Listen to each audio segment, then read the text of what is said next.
லைஃப்பில் நம்ம எவ்வளோ விஷயம் பார்த்துருப்போம். ஸோ ஒரு ஸ்டேஜில் நமக்கே நாம் என்ன பண்ணுறோம் அப்படின்ற ஐடியாஸ் இருக்காது. ஸோ அவ்வளோ டிஃபிகல்ட்டாக இருக்கும் வாழ்க்கை. வாழ்க்கை இங்கே எல்லாருக்கும் எல்லாத்தையும் ஈஸியாக கொடுத்துறாது. எல்லாத்தையும் ஒரு செய்கை செஞ்சு அதுக்கப்புறம் தான் அவனை நேர்த்தியாக ரெடி பண்ணி அவனுக்கான விஷயங்களை அவ்வளோ அற்புதமாக கொடுக்கும். ஸோ லைஃப்புங்கிறது இங்கே எதுவுமே நாம் நினைக்கிறபடி நடந்துடுறது கிடையாது. இதுக்கெல்லாம் என்ன காரணம்னு பார்த்தா, லைஃப் நமக்கான விஷயத்த அவ்வளோ நேர்த்தியாக ரெடி பண்ணுறதுக்கு தான் நமக்கு ஒரு டிஃபிகல்ட்டிஸை கொடுக்குது. நம்ம லைஃப்பில் நிறைய விஷயங்கள் பார்த்துருப்போம். இதெல்லாம் ஏன் எதுக்கு நடக்குது, எதனால் நம்மக்கிட்ட இவ்வளோ ப்ராப்ளங்களை இந்த நியூஸில் கொண்டு வந்து சேர்க்குதுன்னு நாம் என்னைக்காவது யோசிச்சதுண்டா? கிடையவே கிடையாது. அன்றைக்கி டேக்கு நாம் என்ன தோணுதோ அதை போயிட்டு பார்த்துட்டு ஹாப்பியாக ஃபீல் பண்ணிட்டு போயிட்டுருக்கோம். ஸோ இங்கே எல்லாமே அப்படியே ஏற்றுக்கிற மனசு இருந்தால் மட்டும்தான் நம்ம லைஃப்பில் சக்ஸஸ் பண்ண முடியும். ஸோ இங்கே எல்லாருக்கும் இந்த மைண்ட் செட் வந்துடுமான்னு கேட்டால் கிடையாது. ஸோ லைஃப்பில் யாரெல்லாம் சக்ஸஸ் பண்ணணும்னு நினைக்கிறாங்களோ அவங்களால சக்ஸஸ் பண்ண முடிஞ்சிருமான்னு கேட்டால் கண்டிப்பாக கிடையாது. இங்கே யார் ஹார்ட் ஒர்க் பண்ணுறாங்களோ அந்த சக்ஸஸ்க்காக அவங்களால மட்டும்தான் மிகப்பெரிய சக்ஸஸை கொண்டு வர முடியும். ஸோ இது இந்த யூனிவர்சலோட பிரின்சிபல்ஸே இது தான். ஸோ எல்லா விஷயமும் நமக்கு ஈஸியாக கிடைச்சிடாது. ஈஸியாக கிடைக்கிற விஷயம் எதுவுமே நமக்கு நிலச்சிடாது. இந்த யூனிவர்சலில் இந்த நேச்சருங்கிற விஷயம் எவ்வளோ அற்புதமானதுன்னு பாருங்கள்.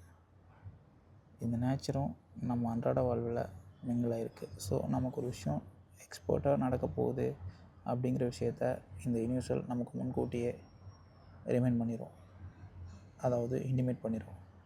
ஸோ நாம் மறந்துட்டாலும் இந்த யூனிவர்சல் நமக்கான விஷயத்த ரிமைண்ட் பண்ணும். ஸோ இது எத்தனை பேர் ரியலைஸ் பண்ணியிருக்கோங்கிறது நமக்கு தெரியாது. நாம் வாழ்க்கையில் என்றைக்காவது ஏதாவது ஒரு விஷயம் பண்ணணும், நாம் என்ன பண்ண போகிறோம், எது பண்ண போகிறோங்கிறது அடுத்த விஷயமா இருந்திருக்கும். நாம் என்ன பண்ணணுங்கிறது இந்த யூனிவர்சல் ஆல்ரெடி டிசைட் பண்ணி வச்சுருக்கோம். அப்படின்னு நாம் ஒரு விஷயத்த முயற்சி பண்ணாமல் அதுக்காக வெயிட் பண்ணோன்னா அது மிகப்பெரிய தப்பு. ஸோ நமக்கு என்ன வேணும் அப்படிங்கிற விஷயத்த இந்த யூனிவர்சல் நமக்கான வழியை தான் கொடுக்குமே தவிர ஸோ அந்த சக்ஸஸை கொடுக்காது. ஸோ அதுக்கான பாதையை தான் ஏற்படுத்தி கொடுக்கும். ஸோ அதுக்கான வே கிடைச்சிட்டாலே போதும், நாம் சக்ஸஸ் பண்ணிடலாம். ஸோ மிகப்பெரிய விஷயம், நமக்கு என்ன பிடிக்கும், நாம் என்ன ஆக போகிறோம், நமக்கு என்ன பண்ணால் சரியாக இருக்கும் அப்படிங்கிற விஷயத்தையே நம்மளால் ரியலைஸ் பண்ணியிருக்க முடியாது. ஸோ இது நம்மளோட தப்பு இல்லை. ஏன்னா நமக்கு நடக்கிற இந்த யூனிவர்சல் நம்ம கொடுக்குற விஷயங்களோட அந்த மிஸ்டேக்ஸ்னு கூட நம்ம சொல்லலாம். ஸோ இந்த யூனிவர்சல் நமக்கு என்ன எக்ஸ்பெக்டடாக கொடுக்குது அப்படிங்கிற விஷயமே நமக்கு இன்னும் புரியாமல் இருக்கும். இந்த விஷயத்த பண்ணால் நம்ம சக்ஸஸ் பண்ணிடுவோமா, அந்த விஷயத்த பண்ணால் நம்ம அதில் சக்ஸஸ் பண்ணிடுவோமா அப்படின்னு நமக்குள்ளே மைண்ட் செட் கொலாப்ரேஷனில் இருந்துகிட்டே இருக்கும். அந்த மைண்ட் செட்டை நம்ம தாண்டி நமக்கு என்ன பிடிக்கும், நாம் எது ஃபுல்ஃபில் பண்ணால் சக்ஸஸ்ஃபுல்லாக வருவோம் அப்படின்ற விஷயத்த நாம் தான் டிசைட் பண்ணணும். ஸோ நாம் ஒரு விஷயத்துக்காக சின்ன வயசுலேருந்து ரொம்ப கஷ்டப்பட்டு நமக்கு அதுதான் பிடிக்கும்னு நினச்சி நம்ம அதுக்காக ஒவ்வொரு விஷயத்தையும் நாம் தயார்படுத்தி ரெடி பண்ணி வந்துட்டுருக்கோம். பட் ஆனால் திடீர்னு நமக்குள்ளே ஒரு சேஞ்சஸ் வரும். நம்ம யூனிவர்சல் நம்மளை சுற்றி இருக்க அட்மாஸ்பியரை சேஞ்ச் பண்ணோம். ஸோ அந்த அட்மாஸ்பியர் சேஞ்ச் ஆகிறத வச்சு நாம் அந்த விஷயத்தில் உள்ள இன்ட்ரெஸ்ட் காமிப்போம்.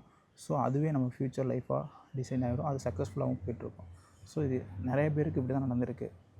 ஏன் அந்த ஃபீல்டுக்கு எதுக்காக வந்தோம் அப்படின்னு தெரியாமலேயே நிறைய விஷயங்கள் சக்ஸஸில் இருந்திருக்கும். அவங்களுக்கான பாசிட்டிவ் வைப் அதாக இருந்திருக்கும். ஸோ அவங்க அது ஏன் அப்படின்னு நடக்குதுன்னு பார்த்திங்கன்னா, அவங்களுக்கே தெரியாமல் அந்த விஷயத்தில் அவங்க கான்ட்ரிபியூட் பண்ணியிருப்பாங்க. ஸோ அதுக்கான எஃபர்ட் போட்டிருப்பாங்க. ஆக்சுவலாக வேறு ஒரு அச்சீவுக்காக அந்த விஷயத்த அவங்க ரெடி பண்ணியிருப்பாங்க, அதுக்காக போராடியிருப்பாங்க. ஸோ அது கூட சேர்ந்தும் இதுக்கான இந்த யூனிவர்சல் ஒர்க் அவுட் பிளானை வச்சுருந்துருக்கும். ஸோ அந்த பிளான் இல்லாமல், அந்த ஹார்ட் ஒர்க் இல்லாமல் எந்த விஷயத்தையும் சக்ஸஸ் பண்ண முடியவே முடியாது. ஸோ அதனால் நம்ம எந்த விஷயம் பண்ணாலும் முழு அர்ப்பணிப்போட, முழு மனசோட நமக்கு பிடிச்சி ஹாப்பியாக பண்ணால் மட்டும்தான் நம்மளால் அதை சக்ஸஸ் பண்ண முடியும். ஸோ எதுக்குமே ஃபீல் பண்ணாமல் நமக்கு ஒரு விஷயம் நடந்திருக்கா, அதுக்காக நம்ம போராடணும், நம்ம சக்ஸஸாக கொண்டு போகணும். நமக்கு எந்த விஷயம் நெகட்டிவாக நடந்தாலும் அதை பாசிட்டிவாக நம்ம வச்சுக்கிட்டு அடுத்தடுத்த ஸ்டெப்பை மூவ் ஆன் பண்ணோம் அப்படின்னா நம்மளை விட இங்கே மிகப்பெரிய பலசாலி கிடையவே கிடையாது. இந்த யூனிவர்சல்லே ஒரு ஸ்டேஜுக்கு எவ்வளோ தான் கஷ்டத்தை கொடுத்தாலும் நமக்கான சந்தோஷத்தை கண்டிப்பாக ரெடி பண்ணி வச்சுருக்கோம். ஸோ ஒரு ஸ்டேஜுக்கு மேலே நமக்கு அது எக்ஸ்பீரியன்ஸ் ஆகிடும். அந்த எக்ஸ்பீரியன்ஸ்லேருந்து வர விஷயங்கள் அடுத்தடுத்து நம்ம மூவ் ஆன் பண்ணுற ஒவ்வொரு ஸ்டெப்பும் நமக்கானதாக இருக்கும்.